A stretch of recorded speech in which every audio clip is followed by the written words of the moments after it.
రాష్ట్ర వ్యాప్తంగా ఎన్నికలు సమీపిస్తున్న నేపథ్యంలో మరి అన్ని పార్టీలు అప్రమత్తమవుతున్నాయి. ముఖ్యంగా నిన్నటి రోజు ఈ పుట్టపర్తి శ్రీ సత్యసాయి జిల్లా పుట్టపర్తి నియోజకవర్గానికి సంబంధించి సిట్టింగ్ ఎమ్మెల్యే అంశంపై సాక్షాత్తు ముఖ్యమంత్రితోనే ఎయిర్పోర్ట్లో వైసీపీ సీనియర్ నాయకులైనటువంటి సోమశేఖర్ రెడ్డి గారు బహాటంగానే ఇక్కడ ఏం జరుగుతుంది అని కూడా ఆయనతో డైరెక్ట్గా మాట్లాడినటువంటి పరిస్థితి. ఏంటి ఎందుకు మాట్లాడాల్సిన అవసరం వచ్చింది, అందులో ముఖ్యంగా పుట్టపర్తి నియోజకవర్గంలో ఏం జరుగుతోంది, గతంలో కూడా సోమశేఖర్ రెడ్డి గారు పార్టీకి ఏం చేశారు, ఇటువంటి అంశాలపై మాట్లాడడానికి సోమశేఖర్ రెడ్డి గారు మనతో ఉన్నారు. ఏం చెప్తారు ఆయన మాట్లాడే ప్రయత్నం? సార్, ఏంటి ముఖ్యమంత్రి గారిని కలిసి మీరు సాక్షాత్ ఎయిర్పోర్ట్లో పార్టీ స్థితిగతులపై మాట్లాడాల్సి ఏం మాట్లాడారు? ఫస్ట్ ఆఫ్ ఆల్ మీకు అందరికీ నా శుభాకాంక్షలు. మన సీఎం గారు ఉరవకొండ ప్రోగ్రాం రీత్యా పుట్టపర్తికి రావడం జరిగింది. ఎయిర్పోర్ట్లో ఆయన కలవడం జరిగింది. ఎందుకంటే ఒక సీనియర్ నాయకుడిగా పుట్టపర్తి పార్టీ పరంగానే పుట్టపర్తిలో స్థితిగతుల గురించి మాట్లాడినాము. ఆ సందర్భంలో నాకు టికెట్ ఇస్తే నేను ఈజీగా గెలుచుకొని రాగలనని అడిగాను. ఎందుకంటే ఇన్నాళ్ళు కష్టపడినాము, పార్టీకి శ్రమ రోజు పనిచేసినాము. సో అడిగే బాధ్యత మాకుంది కాబట్టి మేము అడిగినాము. సరే అన్న పెద్దడని పిలుచుకొని రండి మాట్లాడదాము అని చెప్పడం జరిగింది. సరే, ఎందుకు సార్ ఇప్పుడు మీకు టికెట్ కేటాయించాలి అంటే ఇప్పుడు సిట్టింగ్ ఎమ్మెల్యే శ్రీధర్ రెడ్డి గారు ఉన్నారు, ఏంది ఎలా ఉంది గ్రౌండ్ లెవెల్లో పరిస్థితి ఎలా ఉంది? ఇప్పుడు ఆయన గురించి నేను చెప్పడం బాగుండదు. ఎందుకంటే మీకు ప్రజలకు అందరికీ తెలుసు, అదేదన్నా పార్టీ వాళ్ళే చూసుకుంటారు వాళ్ళ గురించి. నేను అడిగిండేది నా సంగతి మాత్రమే నేను చెప్పినాను. ఆయన సంగతి నాకు అనవసరం కూడా చెప్పినాను. సార్, ముఖ్యంగా గతంలో ఎన్నికల్లో అప్పుడు కూడా మీకు సపోర్ట్ చేయండి అని సాక్షాత్తు జగన్మోహన్ రెడ్డి గారు చెప్పడం వల్లనే మీరు సపోర్ట్ చేసినటువంటి పరిస్థితి. అందులో ఈసారి కూడా మీరు సపోర్ట్ చేయండి అని ముఖ్యమంత్రి గారు చెప్పారని చెప్తున్నారు.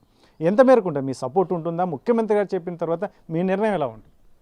నా నిర్ణయం ఒకటే నిర్ణయమే, పార్టీ కష్టపడతా చెప్పిన అది. అంతేగాని ఎవరు వ్యక్తులు ఏం కథ అనేది ప్రజలు పార్టీ కూర్చొని రిపోర్ట్లు చూసుకొని నిర్ణయిస్తారు. సో దాని ప్రకారము నేను అనుకునేది ఏమంటే వాళ్ళందరికంటే నేనే ముందున్నాను కాబట్టి నాకెందుకు రాకూడదు, నాకెందుకు అవకాశం ఇవ్వకూడదు. 2014లో కూడా తక్కువ ఓట్లతో నేను ఓడిపోయినా, కొంతమంది మనోళ్ళే ఓడించినారు. అది నేనేం బాధపడలేదు దాని గురించి. సో ఈ పొద్దు ఆర్థికంగా కూడా కొంచెం వెనకబడినా కాబట్టి ఆ రోజు 19లో లేదన్నా నువ్వు వద్దు శ్రీధర్కి ఇస్తామని చెప్తే ఇవ్వమని చెప్పినాను. ఆయన మాట ప్రకారం నేను కట్టుబడి ఉన్నాను. ఈరోజు నేను ఆర్థికంగా నిలదొక్కున్నాను. ఈరోజు అడిగేదానికి కూడా ఆస్కారం ఉంది. ప్రజలు కూడా నన్ను కోరుకుంటున్నారు. ముఖ్యంగా నేను నిలబడితే గెలుస్తాను, ఆయన నిలబడితే గెలుస్తాను చెప్పని ఈ సందర్భంగా ఎవరైతే గెలుస్తారో, ప్రజలు ఎవరైతే కోరుకుంటున్నారో వాళ్ళకి టికెట్ ఇవ్వండి, తప్పకుండా గెలుస్తారని నేను అడిగినాను. ఇది నా యొక్క వర్షం. సార్, మరోవైపు అయితే శ్రీధర్ రెడ్డి వర్గం అయితే మాత్రం ఖచ్చితంగా 100కు 1000% మాకే మరొకసారి సీట్ వస్తుంది, ఖచ్చితంగా మేము గెలవబోతున్నాం అంటున్నారు. దీన్ని ఎలా చూస్తారు? ఆయన ఇష్టం అయింది, మా ఇష్టం మాది. ఇప్పుడు నేనేమంటున్నాను, నాకు వస్తే నేను గెలుస్తాను అంటున్నాను, అంతవరకే నేను చెప్పగలను. కానీ ఆయనకు వస్తే గెలుస్తాడా ఉంటాడా అనేది వాళ్ళు చూసుకుంటారు పార్టీ పరంగా. వాళ్ళ ఇష్టం, అది పక్కన పెట్టండి. అందుకంటే దాని గురించి నేను ఎటువంటి కామెంట్ చేయను. సార్, మరొక అంశం సార్, ఒకవేళ అధిష్టానం శ్రీధర్ రెడ్డికి మరొకసారి పుట్టపర్తి ఎమ్మెల్యే టికెట్ కేటాయించే విషయం వస్తే మీ నిర్ణయం ఎలా ఉంటుంది? ముఖ్యమంత్రి గారిని కలిసి మీరు ఏమన్నా వివరించే అవకాశం ఉంది? తప్పకుండా. ఎందుకంటే నేను ఆశిస్తున్నాను కదా, ఎప్పుడైతే నాకు రాలేని పక్షంలో వేరే వాళ్ళకి ఇస్తామని చెప్పినప్పుడు ఎందుకు ఏమి కదా అని నేను జగన్ సార్ని అడిగే ఛాన్స్ ఉంటుంది, కూడా అడగలను కూడా. అడిగిన తర్వాత వస్తాను, ఒకవేళ లేదు ఆయనకే అని కన్ఫర్మ్ చేశాననుకో, మా కార్యకర్తలు మేము అందరూ కూర్చొని ఏం చేద్దాము, ఎట్లా చేద్దాము. ఎందుకంటే 2014లో కూడా ఇదే జరిగింది. వేరే వాళ్ళకి ఇస్తా అని చెప్పి లాస్ట్కి ఏమో నాకే ఇచ్చినారు. సో ఈసారి కూడా నాకే వస్తుందని చెప్తున్నా, చెప్పొచ్చు సార్ కూడా. మళ్ళీ ఆ సార్ కూడా గ్రహిస్తాడు, అయ్యో కష్టంగా ఉందే పరిస్థితి, సో వీరికి ఇస్తేనే గెలిచే ఛాన్సెస్ ఉన్నాయి కదా అనే ఉద్దేశంతోనే మళ్ళీ మార్చి నాకే ఇస్తారు. ఏం భయంలే, ఆ ధైర్యం నాకుంది. సార్, ముఖ్యమంత్రి గారికి మీరు ఎయిర్పోర్ట్లో గట్టిగా శ్రీధర్ రెడ్డికి కాకుండా ఎవరికి ఇచ్చినా మేము గెలిపించుకొని తీసుకొస్తామని చెప్పేసి గట్టిగా చెప్పినట్టుగా మాకు సమాచారం. ఏం చెప్తారు దీన్ని?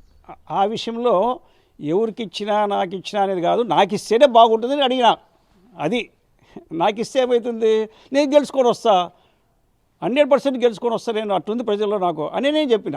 ఇదే విషయం చెప్పిన జగన్ సార్తో. అప్పుడు సరే మీ ఇష్టమైతే అట్లే కానీ ఇటు చేయి కూడా ఊపినా. అప్పుడు జగన్ గారు నన్నే గడ్డం పట్టుకొని ప్లీజ్ అన్నా వద్దున్నా ఉన్నన్నా పెద్దిరెడ్డి పిలిచి అన్న పిలుచుకోరా మాట్లాడదామా అని చెప్పినాడు. ఇది వాస్తవంగా జరిగిండేది, అంతకంటే ఏం లే. మరి ఎలా ఉంది సార్ ఇన్ఛార్జ్ మినిస్టర్ గారు మంత్రాలు ఏం జరిపారు, ఏం జరుగుతుంది మొత్తం మీద? ఇంకా ప్రస్తుతానికి ఇంకా రాలేదు ఫోన్ కాల్, ఎందుకంటే వాళ్ళు మళ్ళీ నిన్న తిరుపతిలో ప్రోగ్రామ్ ఒకటి ఉంది, ఇంకా రేపు రిపబ్లిక్ డే ప్రోగ్రామ్ ఏదో ఉంది. సో అట్లా బిజీగా ఉండిపోయి వాళ్ళు నాకు కాల్ చేయలేదు. 99% రేపు అయిపోతే ఎల్లుండి రావచ్చు అని ఎక్స్పెక్ట్ చేస్తున్నాను. వస్తే రేపు పోయి మాట్లాడుకొని వస్తా జగన్తో. ఫైనల్గా చెప్పండి సార్, సోమశేఖర్ రెడ్డి గారు ఈ రానున్న ఎన్నికల నేపథ్యంలో ఎక్కడి నుంచి పోటీ చేయబోతున్నారు, ఎలా ఉంటుంది మీ నిర్ణయం, ఎలా ఉండబోతుంది? సోమశేఖర్ ఎక్కడి నుంచి పోటీ చేసేది ఏముంది, చేసేది ఇక్కడే పుట్టపర్తి నుంచే పోటీ చేస్తా. అందుకే ఇల్లు తీసుకొని ఈడే ఉన్నాను నేను. గత 1.5 2 years నుంచి ఈడే ఉన్నాను. వస్తూ ఈడుంటూ ఏం చేస్తున్నాను నేను, ప్రజలకు మంచి పనులు చేసేదానికి ఇక్కడికి వచ్చిన. ఈ మధ్యనే మా అబ్బాయి వైఎస్ఆర్ మెమోరియల్ క్రికెట్ టోర్నమెంట్ కూడా పెట్టినాడు. చాలా ఖర్చు అయింది దానికి. తర్వాత పల్లెల్లో ఎవరికి ఎటువంటి కష్ట నష్టాలు వచ్చినా ఫోన్ వస్తాను చాలు ఇమ్మీడియట్గా పోతున్నా, వాళ్ళు ఆదుకొని వస్తున్నా. ఇక్కడే కాదు, న్యూయార్క్ మొత్తం అంతా ఆదుకుంటున్నాను. ఇక్కడ ఆర్థికంగా ఆదుకోవడమే కాకుండా కొంతమంది తల్లిదండ్రులు కోల్పోయిన పిల్లలను కూడా ఏం చేస్తున్నామంటే స్పాన్సర్ చేసి వాళ్ళకి చదివిస్తున్నా. ఇప్పుడు కొన్ని చోట్ల 4-5 పిల్లల్ని చదివిస్తున్నాం, మేమే డబ్బులు ఇచ్చి మేమే చదివిస్తున్నాం. సో ఈ విధంగా మంచి కార్యక్రమాలు చేసేటప్పుడు నేను ప్రజల్లో ఉన్నాను. నేను ఎక్కడో హైటెక్ మనిషిని కాదు, నేను ఇక్కడే లోకల్గా పుట్టి పెరిగినది. ఇక్కడే గెస్కార్పల్లిలో పుట్టాను, బుక్కోటలో పెరిగినాను, కొత్తకోటలో పెరిగినాను, బుక్కోటలో చదువుకున్నాను నేను ఇక్కడ. కాబట్టి నేను లోకల్ వ్యక్తిని, ఎక్కడి నుంచి రావడంలో నేను హైటెక్ మనిషిని ఏం కాదు. కాబట్టి ప్రజలకు ఏం కోరుకుంటున్నారు, మాకు అందుబాటులో ఉండే వ్యక్తే కావాలనుకుంటున్నారు. కాబట్టి నేను ఆల్వేస్ అన్ని వేళలా అందుబాటులోనే ఉంటాను. ఓ ఫోన్ కాల్ కడితే చాలు, అర్ధరాత్రైనా సరే వాళ్ళకి పోయి వాళ్ళకి కావాల్సిన సమాచారాలు కనుక్కొని వాళ్ళ ఆర్థిక ఇబ్బందులు ఏవైనా ఉన్నా కానీ అవన్నీ కూడా నేను తీరుస్తానని చెప్తున్నాను.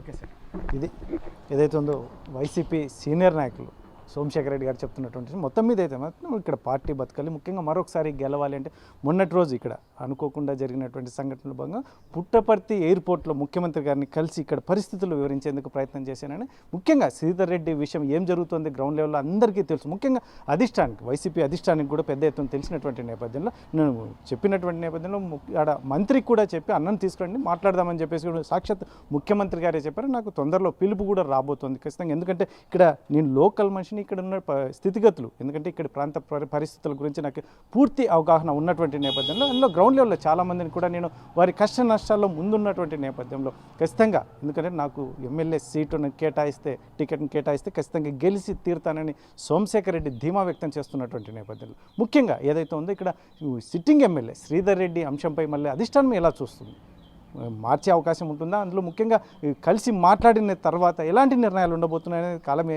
కాస్త వెయిట్ చేయాల్సిన పరిస్థితి. కాకపోతే మరి రానున్న కాలంలో అధిష్టానం అనేది ముఖ్యంగా జగన్మోహన్ రెడ్డి తీసుకునే నిర్ణయం పట్ల సోమశేఖర్ రెడ్డి గారు ఎలా స్పందిస్తారో వేచి చూడాల్సిన అంశం. కెమెరా పర్సన్ సుధాకర్తో చెల్లకనేడు పుట్టపర్తి నుంచి